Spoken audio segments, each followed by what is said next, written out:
presents by Sanjeev Suman. आप सुन रहे हैं हीरालाल शर्मा को।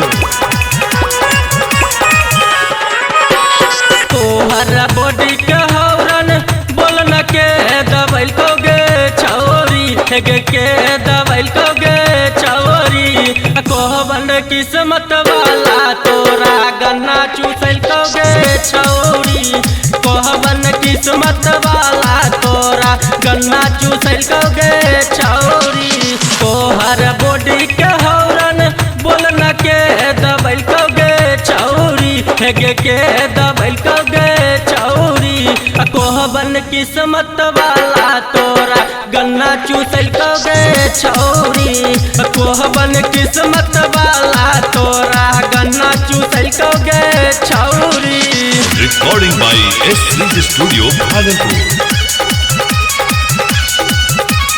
कोहबन किस्मत वाला तोरा गन्ना चूसल को गे छौरी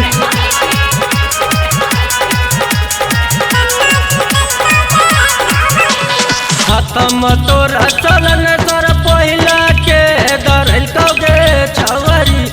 के दरल को गे छवरी कोबन ड्राइवर बा तोहर गाड़ी चलल को गे छवरी कोबन ड्राइवर बा तोहर गाड़ी चलल को गे छवरी कोबन किस्मत वाला तोरा गन्ना चूसल को गे छवरी तोहर बुसकारी में हटवा के घुसल को गे छवरी के घुसल को गे छवरी कोबन किस्मत वाला तोरा सुइया बकल को गे छवरी कोबन किस्मत वाला तोरा गन्ना चूसल को गे छवरी।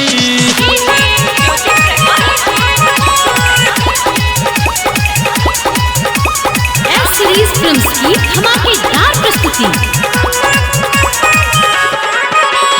रामदेव बाबा के जन्म घूटी के पियल को गे छवरी के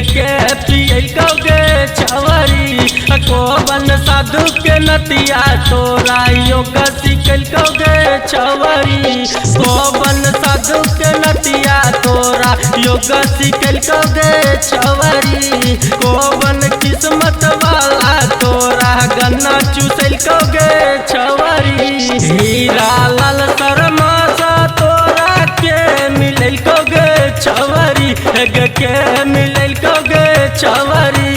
राइटर साबन का सबे बतिया के बतल को गे छवरी कौन किस्मत वाला तोरा गन्ना चूसल को गे छवरी।